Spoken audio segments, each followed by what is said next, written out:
6 مئی تک پاکستان کا ستیہ ناش اور بیڑا غرق ہو چکا تھا۔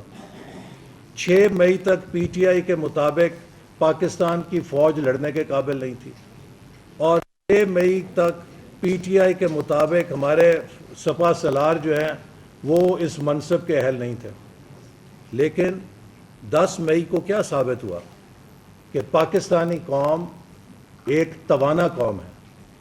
10 مئی کو کیا ثابت ہوا کہ پاکستان کی مسلح افواج چوکس ادارہ ہیں اور انہوں نے دشمن کا منہ توڑ جواب دیا جو تاریخ میں کبھی نہیں ہوا۔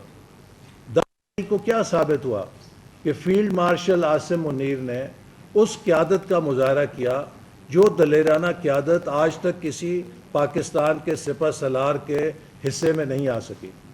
تو اگر آپ پی ٹی آئی کا بیانیہ دیکھیں اور حقیقت دیکھیں تو آپ کو زمین آسمان کا فرق نظر آئے گا۔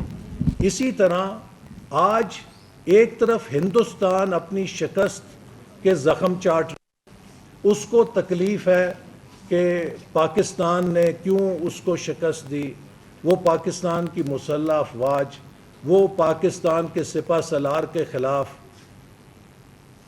طوفان مچا رہا ہے۔ اور امریکہ میں جو دورے کی دعوت ملی ہے سپہ سالار کو، اس پہ ایک طرف ہندوستان کے میڈیا اور ہندوستان کے سیاستدانوں کو مرچیں لگی ہوئی ہیں، آگ لگی ہے، دوسری طرف کسے آگ لگی ہوئی ہے؟ پی ٹی آئی کو آگ لگی ہوئی ہے کہ وہ شرمناک مظاہرہ کہ 14 تاریخ کو وہ کالیں دے رہے ہیں کہ سپہ سالار کے امریکہ کے دورے کے خلاف آپ مظاہرہ کریں۔ آپ ہندوستان کی زبان بول رہے ہیں، آپ ہندوستان کے پروکسی بن رہے ہیں، آپ کو شرم آنی چاہیے۔ آپ کس حیثیت سے ہمارے اوپر تنقید کرتے ہیں؟ اپنے گریبان کے اندر دیکھیں۔ اگر آئی ایم ایف کے پروگرام کو کوئی بند کرانا چاہتا ہے، ایک ہندوستان ہے یا پھر پی ٹی آئی ہے۔ اگر پاکستان کی مسلح افواج کو کوئی تنقید کرنا چاہتا ہے، ایک ہندوستان ہے اور ایک پی ٹی آئی ہے۔ اگر ہمارے آرمی چیف کو کوئی تنقید کرنا چاہتا ہے، ایک ہندوستان ہے اور ایک پی ٹی آئی ہے۔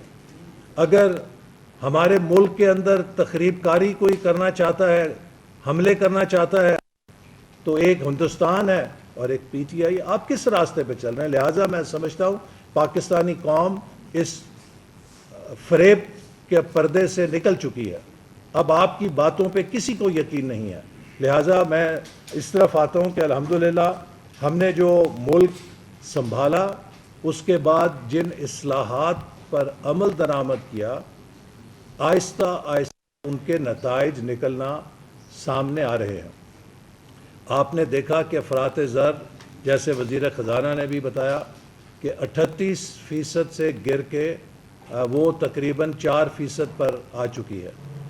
پالیسی ریٹ 23% سے 11% پہ آ چکا ہے، اور یہ اسی لیے ممکن ہوا ہے کہ انفلیشن کا ریٹ کم ہوا ہے اور حکومت نے ایک مالیاتی ڈسپلن اور ایک سٹیبلائزیشن کے پالیسیز پر عمل درآمد کر کے جو معاشی خسارہ بے قابو ہو گیا تھا اسے قابو میں لایا ہے، جس کا نتیجہ یہ ہے کہ آج پی ٹی آئی سے ہمیں سرٹیفکیٹ کی ضرورت نہیں ہے، پوری قوم اس کے اثرات دیکھ رہی ہے۔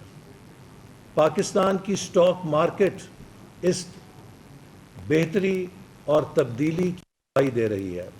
بین الاقوامی مالیاتی ادارے اس بہتری کے سفر کی گواہی دے رہے ہیں کہ جنہوں نے پاکستان کی ریٹنگز کو اپ گریڈ کرنے کا سلسلہ شروع کر رکھا ہے۔